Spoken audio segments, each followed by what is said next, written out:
think back. Was there ever a time when you dreamt of getting a gift for Christmas and you got the gift? How many of you guys can think of something right off the bat? Something you dreamed of and then you got it? Yeah, some of us can. I just want to hear one. What's one thing that you dreamed of and you actually got it? So, what is it? An Atari. Yes, amen. I love that one. It's like the beginning of video games. You just have a joystick, and I don't know what you did on Atari, but Atari was great. Yeah, I can remember 1995. I was a fifth grader. And school was starting, it was September, and there was a commercial that came on I was going to say the radio. I mean, there could be commercials, but commercial on the TV. And I remember seeing this item, and immediately when I saw this item, I went, yes, I need this. I had the smaller version of it, but this was the bigger version. And so I said, I want that. And so what did I do? I made a Christmas list. Now, how many of you guys made Christmas lists as a kid and you'd send it to Santa and your parents and your grandparents, right? And so I made a Christmas list and put this thing on there. And I went, I have to have this. Now, me not really knowing how much things cost, in my head, I went, you're going to have to do a miracle, God, because there's no way my parents could afford this, okay? There's no way, right? It's massive. And so I put it on the list. Christmas Eve comes around, and I'm getting excited because I can't wait. Hopefully this thing is under the tree. And now, when I go to bed on Christmas Eve, I'm the type of person on Christmas that I wake up really early. Is anyone else, you wake up really early? Yeah, how many of you guys are like bah humbug and you sleep till 11:30? Yeah, shame on you, okay? You have fun with your kids. No, but I would get up early, and I always be the one that wake up at 5 and I'd get out and get my stocking, and I couldn't open it yet, couldn't open any of the presents, and I would sit there waiting for my parents.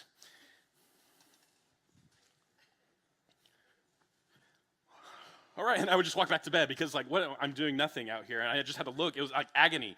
But I remember this day. This Christmas was different because at my house, you would take a left out of my room and then another left, and you would turn right down a hallway, and you could see straight into the living room where the tree was and all the gifts were. So I remember this Christmas, I woke up and made the left, and I got to the hallway to turn right, and I didn't even run down the hallway yet because when I turned right and I looked instantly, under the tree was this thing that I had been dreaming of, and it was sitting right there, and this is what it was. It was a Super Soaker 100. Super Soaker 100, the best thing ever. It was sitting there, and I went, oh my goodness, yes, there is a God, okay? All right, and it was there, it was unwrapped, and I wanted this thing. Why? Because it held twice as much water as the Super Soaker 50. It could shoot 60 feet. I could shoot you guys back there and be like, yeah, right, and just unload. And I thought, my brother, he only had the Super Soaker 25, which is like this big, okay? And I was like, your life's over, buddy, right? And I just went to town, Super Soaker 100. It was the best gift, and I remember being so happy in this moment of just seeing it right there. This is the best day ever. Now, it's funny, though, isn't it, that as you get older, don't you wish, like, we could still have that joy we had as kids? Like, you walk out, and then it's like, yes, belt. Like, I don't know, a belt, right? I don't know. But things are different when you get older because we get older, and we really start to understand that there's something else behind Christmas. Like, as a kid, things just appear. But as an adult, you're paying for that, right? And so when it comes to Christmas, we almost see Christmas sometimes as my money's going away. I have no money to pay the bills. Or maybe for you, like, Christmas is just a stressful time. Like, you love Christmas. It's not that there's no joy in Christmas. It's just stressful because there's a lot of Christmas parties. How many of you guys have like 5 Christmas parties every single Christmas season? Yeah, there's a ton of them. And if you're a natural introvert like me, sometimes you're going, another Christmas party. And that means I have to be around more people. And so it's just a stressful thing that you go through. And then maybe for you, like, Christmas, maybe it wasn't the best growing up. Like, you have a bad thought of Christmas because of how you were raised. And so when it comes to Christmas time, you see everyone out there happy-go-lucky, yay, joyful, and you're going, man, I hate Christmas. Because it reminds you of the hard times in life. And for some of us in here, maybe Christmas for you reminds you of all the things that you don't have. Right, and the things you wish you could have, and you wish you could buy all these gifts for your kids, but you just can't because the budget doesn't allow you to. Right? Christmas, maybe for you, is just tiring. You're just saying, I want it to be over. Right? Wherever you're at as an adult, Christmas doesn't necessarily always have the joy that it had as a kid, does it? And as we begin this series today called All I Want for Christmas, that's the exact thing we're talking about, is culture would tell us that all we should want for Christmas is the 70-inch TV, which, I mean, I'm not complaining if I got that, but that's all you should want. And you need better electronics because your iPad that you got last year isn't good enough for you, which if you don't have anything, Apple, I'm sorry, nothing is good enough, okay? But there's all these things that come with it, and culture would tell us that you need these things. That's why you have Black Friday and Cyber Monday, and there's people running through a store and they'll trample people to get a cheaper TV, because that's what you're supposed to get on Christmas. When really, if we're honest with ourselves, all we really want for Christmas is you want joy, and you want peace, and you want to experience a real relationship with Jesus. You want to find rest at Christmas. That's all we really want for Christmas. So that's what this series is all about. Those things we actually really want for Christmas. Because we can get so bogged down in celebrating Christmas with all the Christmas parties and the presents and the to-dos that we actually miss out on celebrating Christmas. If you understand what I'm saying. We miss it. It's really easy. And so today we're answering that question. How can you and I today, how can we experience real joy this Christmas? Okay, and on your seats you have an outline on you, so you feel free to take notes on there. You can also do it online. You can go to newbreak.info. You can download the outline there. But how do we experience real joy this Christmas? And it starts with us. We have to take what we call the Christmas grind, all right? And that's the getting the presents, that's the shopping, that's the decorating your house and putting up the Christmas tree, all of that stuff. It's taking the Christmas grind, and instead of like making that the big deal, it's turning that into what we would call the Christmas miracle. Now notice we put the Christmas miracle because there's only one Christmas miracle. And it's the fact that God sent his son, so he's God incarnate in flesh, to the world to save the world, to save you so that we could be called sons and daughters of the King. Right? That's what Christmas is. But how easily we forget that. And all the things we have suck the joy right out of Christmas. And so we have to take the Christmas grind and turn it into the Christmas miracle. And so we're going to be reading a story today out of Luke, which, by the way, we are no longer in Ephesians. We studied Ephesians for about 6 or 7 months, which was great, but we're no longer in Ephesians. If you haven't read Ephesians, go back and read it. It's a great book. But we're going to be in Luke today, and we're going to get to know a couple named Zachariah and Elizabeth. And really today, like the passage we're reading is the start of like how Christmas became Christmas in a way. And so we're going to read it, and they're a phenomenal couple. But before we dive into it, let's pray that God would speak to us and show us what it looks like to have true joy this Christmas season, okay? So pray with me.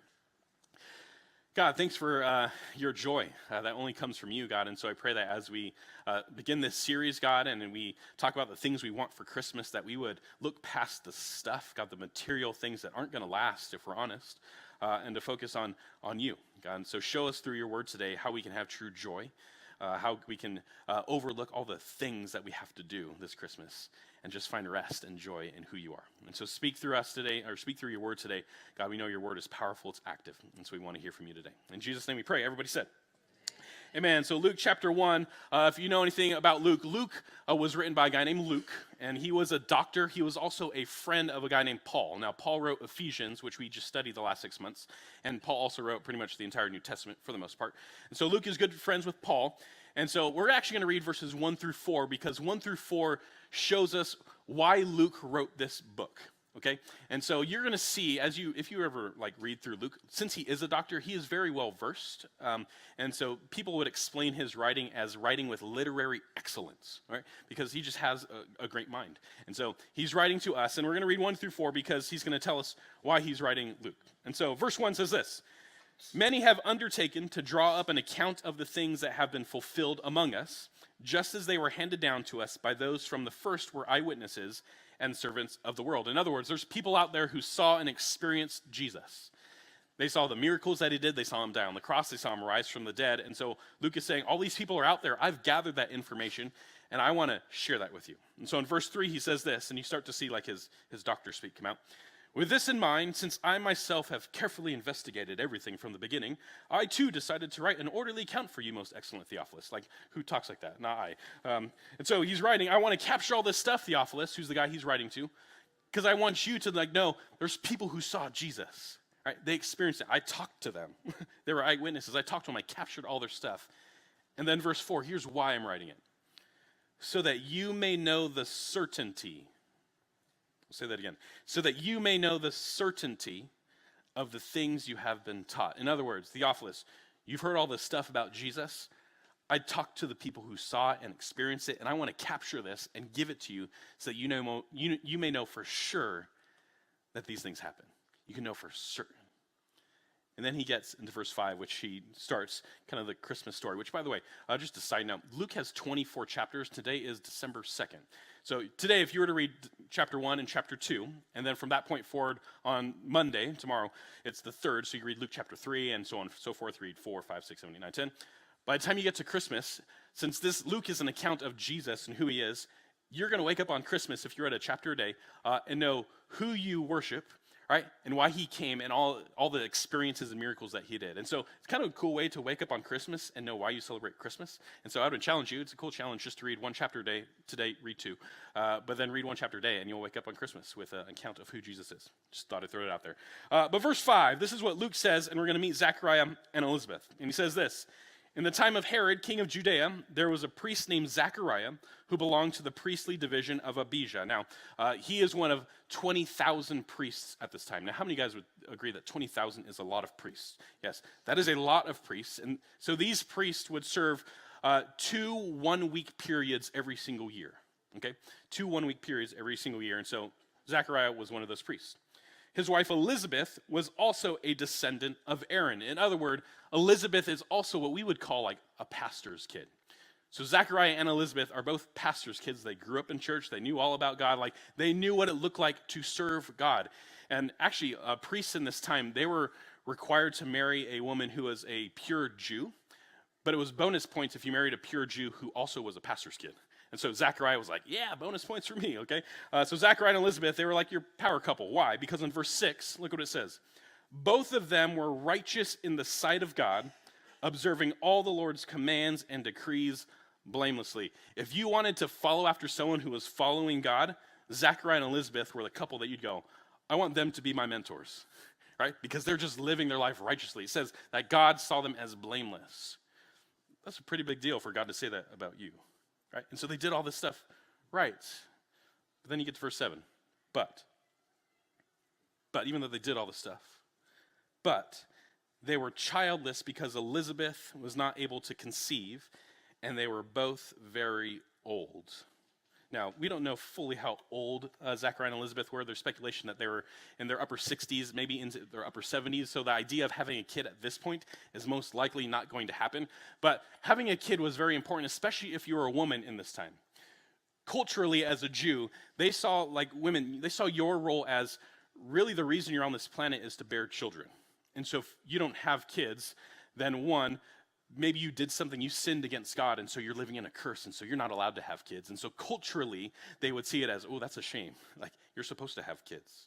Or maybe your parents did something wrong. They sinned against God, and so you're living in the curse of your parents. And so there is no doubt some shame in Elizabeth's life because, why don't I have kids?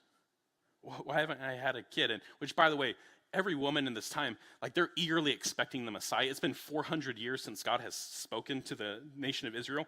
And so this is the one moment where God shows up, and everyone at this time, all the women are thinking, maybe one day I'll be the mom of the Messiah.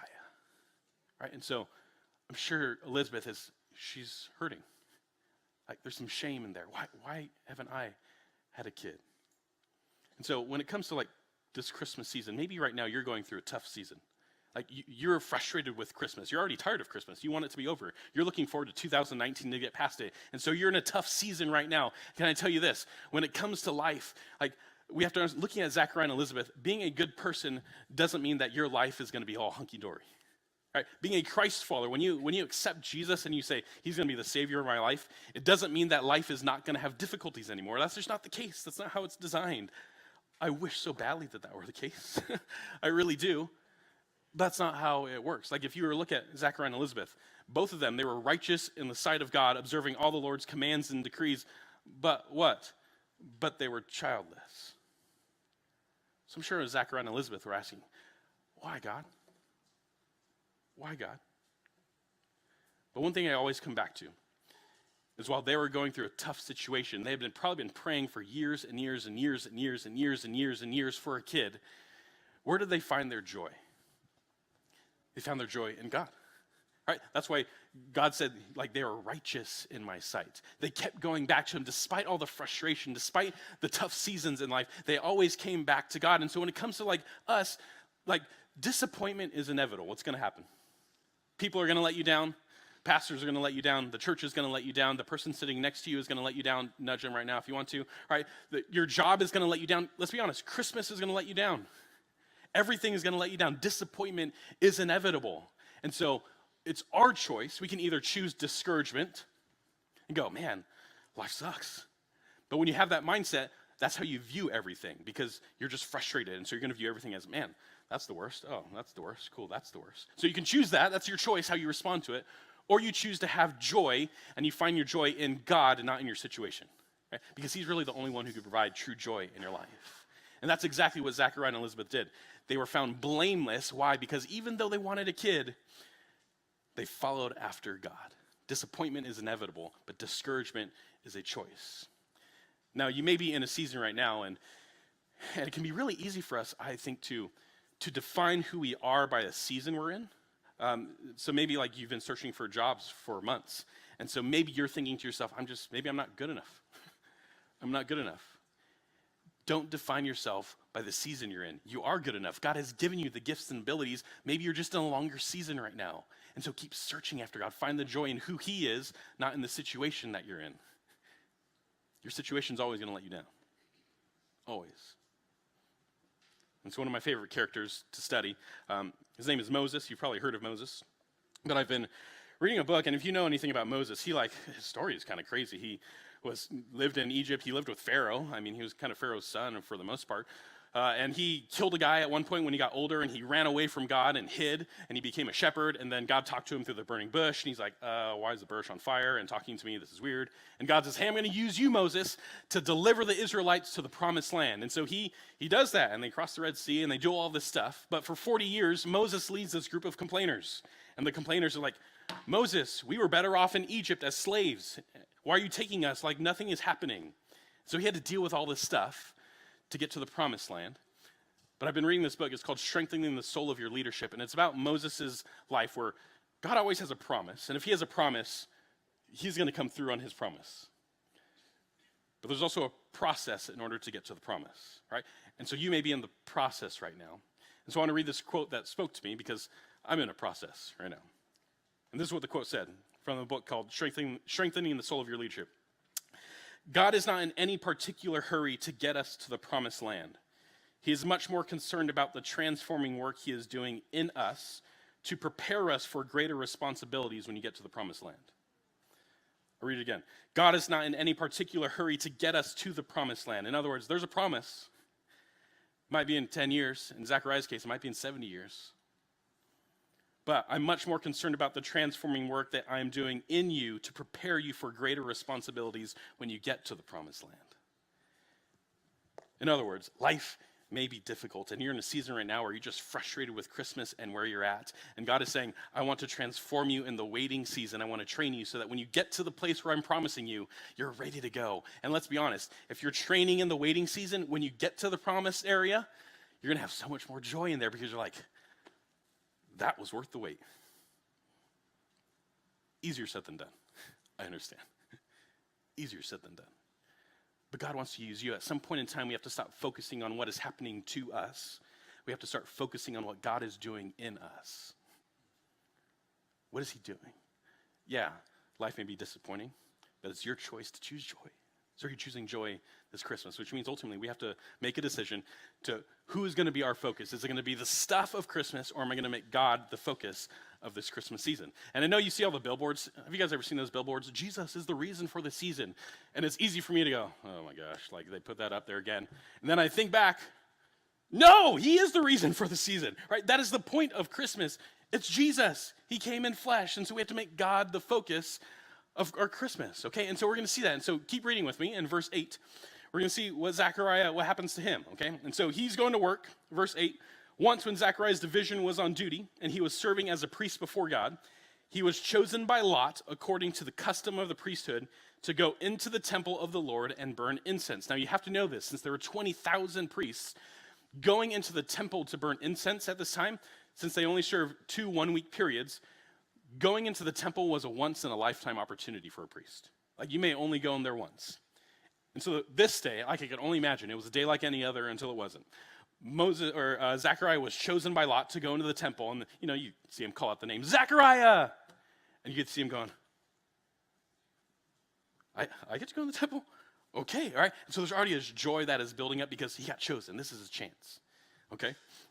And so it keeps going, verse 10. And when the time for the burning of incense came, all the assembled worshipers were praying outside. And this is my favorite part. Then an angel of the Lord appeared to him, standing at the right side of the altar of incense. And when Zacharias saw him, he was startled and was gripped with fear. I would be too, okay? But look at what the angel says. The angel says in verse 13, and this is the typical Bible angel response. Don't be afraid, Zachariah. Now, let's be honest right now, okay?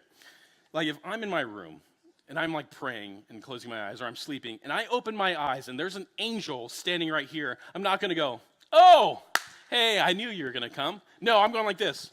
Ah, whoa, like what? Why'd you sneak up on me, angel? Stop sneaking up on me. That's not cool, okay? But then the angel goes, don't be afraid.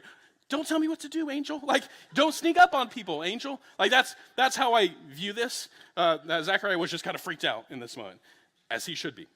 Anyway, look what the angel says to him. And I love this part. Zechariah, your prayer has been heard.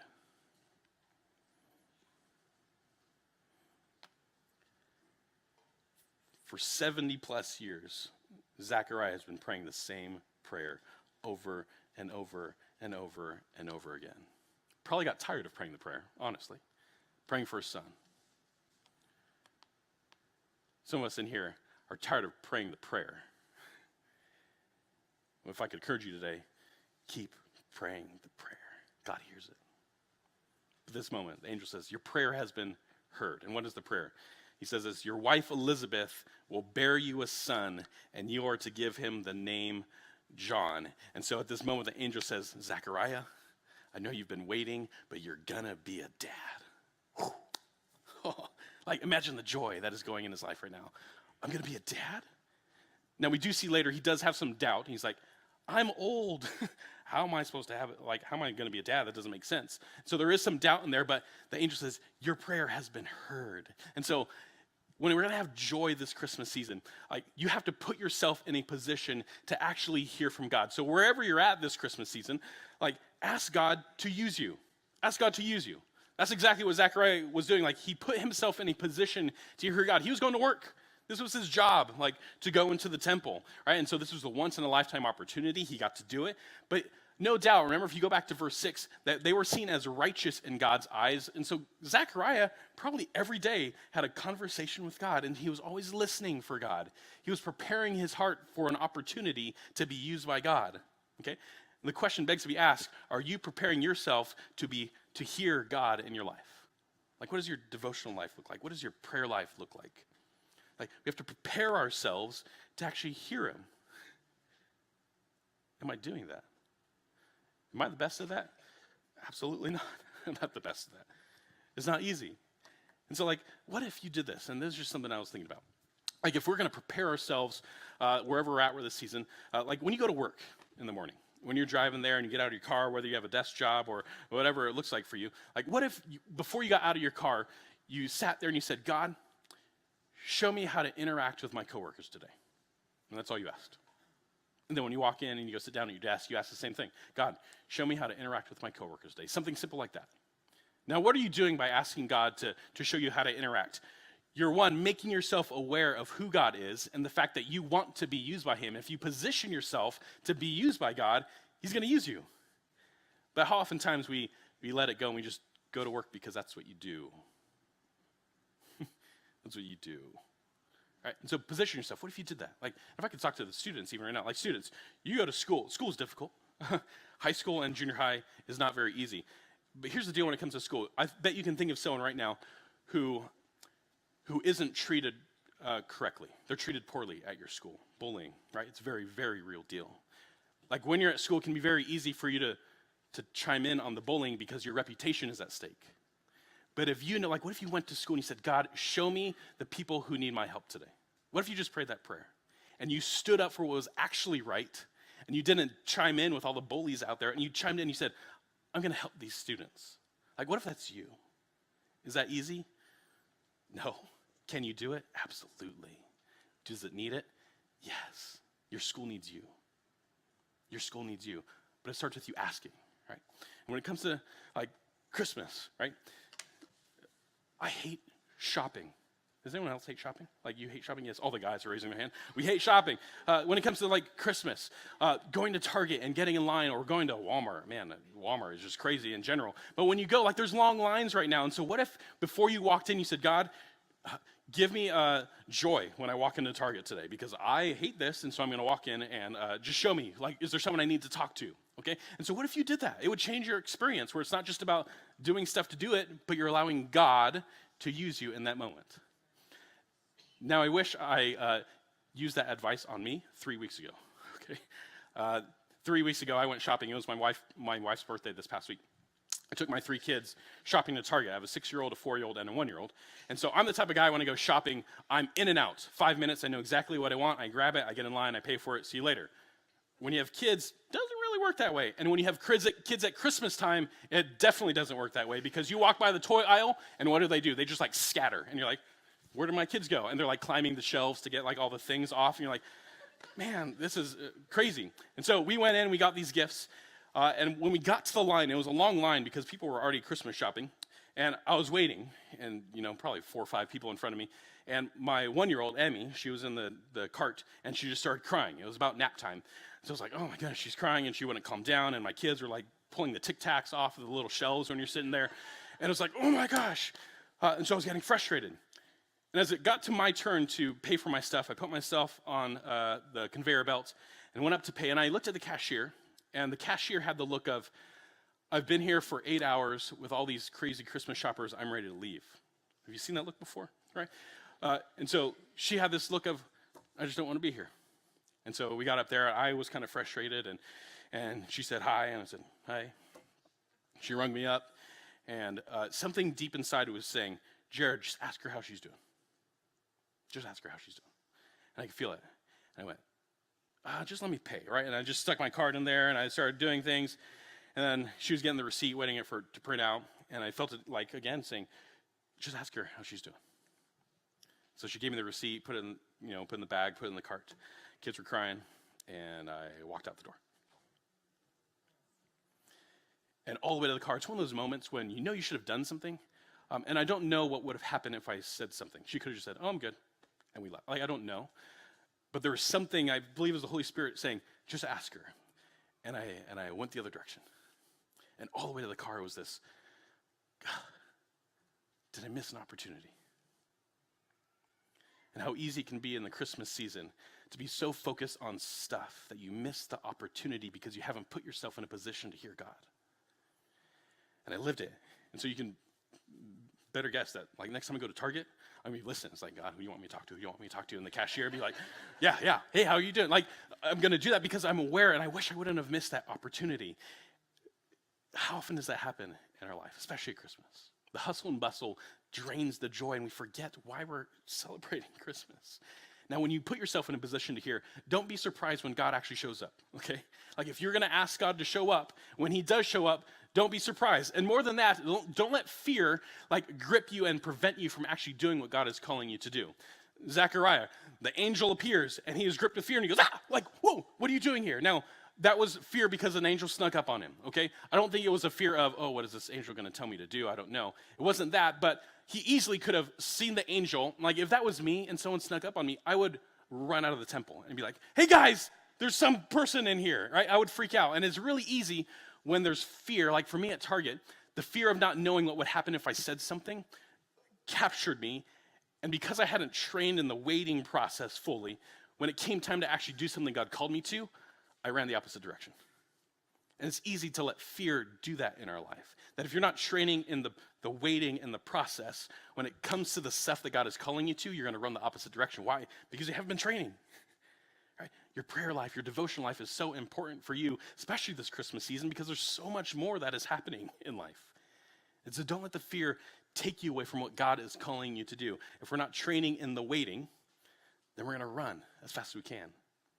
And so when you do pray and you put yourself in this position to hear God, like when he does show up, don't run from it. Slow down and go, okay, what do you want me to do? And then watch.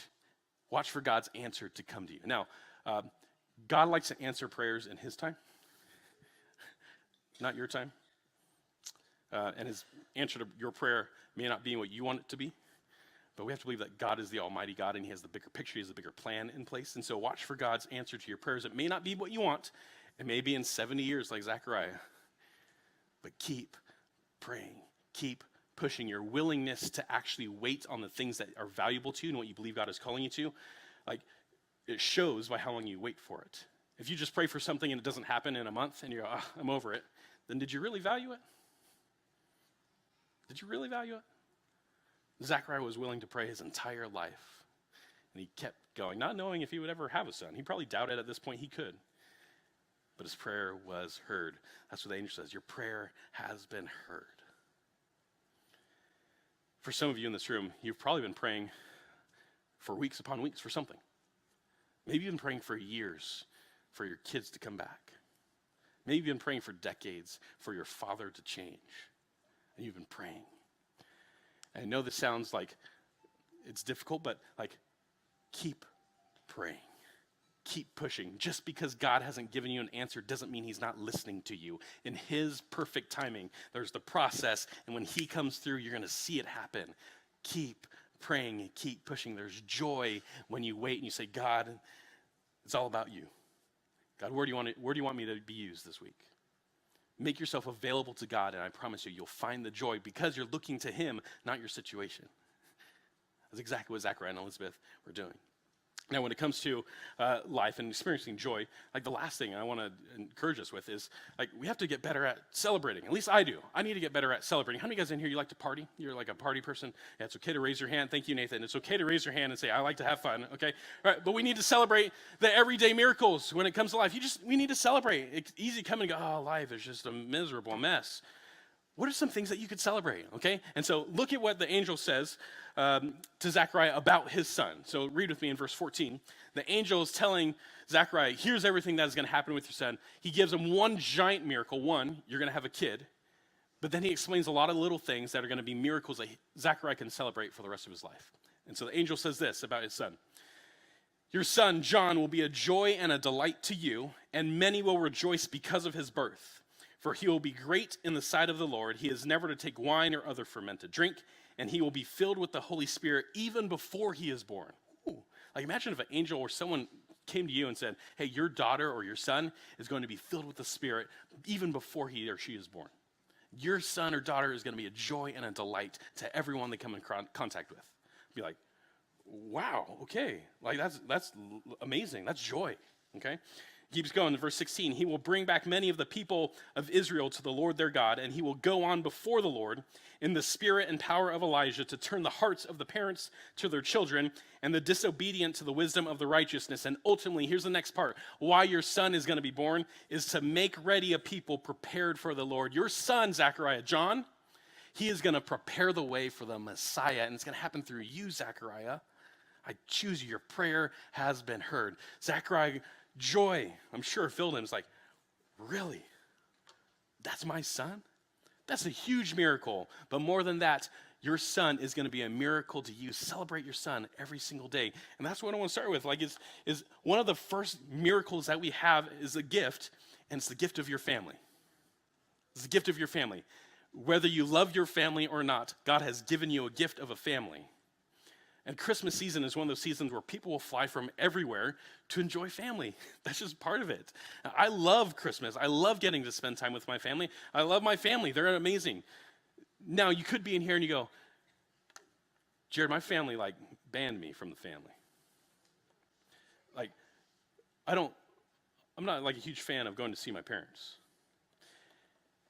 And it's a difficult season for you. And so maybe, like, the prayer of your heart needs to be, God, make me want to love my family. Like, that's where you start. Make me want to love my family. Make me want to love my family. Give me the desire to love my parents. Give me the desire to love my brother. Give me the desire to love my sister, whatever that looks like. Maybe that's where you have to start.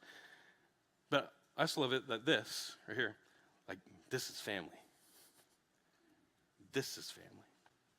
Like, Handcrafted Christmas on Friday is like a family party. Come, hang out, like, put yourself in places where you can hear God and live life with a church family as well. right? And so whatever it looks like, enjoy the gift of your family. And so one of the ways you can do that is, like, what are some Christmas traditions that you like to do as a family? Or maybe you want to start doing as a family. Like for us, we always, every single year, we go get ornaments at Hallmark, the ornament superstore, right? And there's just ornaments everywhere. And every single year since I was a kid, we picked out an ornament and we would put it on the tree. And we just decorated our tree yesterday. And so our kids opened the boxes and they looked at all the ornaments they picked out the past few years and go, oh, I got a football. Oh, I got a shoe. Oh, I got Elsa, which my daughter got an Elsa doll that sings Let It Go over and over again. Sounds really bad, but it dropped the other day and Elsa's head broke off, okay? Now this is really bad. I was kind of like, okay, I mean, that's cool. It's not on the tree anymore, darn. Like, that was part of me, but then I'm like, she loves it. So I glued the head back on, and we hung it on the tree. But anyway, they loved it because they get to see all those things. Or maybe a tradition for you is before you open gifts is you actually read the Christmas story so you remember why you're actually celebrating. And so you're not just diving into, everyone open stuff, but it's slow down. Why are we celebrating today? Right? There's all sorts of different ways. What are those traditions that you have? But enjoy the gift of your family. The angel says, your son is going to be a joy and a delight to you. Zechariah, enjoy the next few years of loving like your kid. Loving your kid. And so write those down, like, ask that question. What's a Christmas tradition that you want to do? Then more importantly, what's a way that you can share the gifts that you've been given so that blesses other people? Now, when I say share the gifts, I am talking, yes, about maybe your Christmas gifts, maybe the stuff you get, share those things, but I'm also talking about like your gifts, your talents, your abilities, okay? Zechariah, they were told that their son, many will rejoice because of their son. Really, the angel told him, here's what your son is going to do. You can't really do anything about it because I'm telling you what's going to happen to your son. And so they had to sacrifice what they wanted their son, the life they wanted their son to live, and say, if God has a bigger plan for him, and it's going to be this, I have to sacrifice my way to allow my son to be a joy and delight to all the other people. And so what does it look like for us? Maybe for you, it's taking your gifts and your talents, and it's serving in a ministry. It's serving in a life group. Why? Because when you do that, it not only brings joy to you, but it brings joy to us, the family. Like when you serve in kids ministry, my kids run out of there with smiles. You're bringing joy to them, which brings joy to me. So thank you for serving. Or maybe when it does actually come to Christmas, it means sharing the gifts that you get. Now I know all the guys are thinking in the room right now. You're thinking, so you're telling me I could get a smoker and I can make a bunch of food for people? I mean, that's on you. Whatever you want to do. If you want to get a smoker, go for it. Or if it's, oh, you mean I can get a 70-inch TV? Honey, like, and you nudge them right now, I'm going to have a life group over. I'm not saying you can't do that. But right, it all comes down to what? Stewardship. It comes down to stewardship of the stuff you have, because the stuff you have is not yours. The gifts, the talents, and abilities are not yours. The house you have is not yours. Yes, you work for it, but God has given you the opportunity to have those things. Our goal is to be a steward of that stuff. To what? To bring about the gospel to people so they know who Jesus is. It's stewardship. Share your gifts, your abilities, your talents in a way where people understand and know who Jesus is. Am I doing it? Right? And I have to ask myself that question. Am I perfect at that? Man, not at all. Not at all. But here's what I love about John, okay, John the Baptist, who prepare the way for Jesus. John's name means this, means Yahweh, which is the Hebrew word for God. Yahweh has been gracious, is what John means. So really the angel is saying this to Zechariah and Elizabeth. You're going to have a son because I'm a gracious God, and it's that time. And your son is going to be a joy and a delight to you, yes. But he's going to be a joy and delight to all the people that are around you. He's going to bring a lot of people to meet the creator of the universe. He's going to prepare the way for Jesus.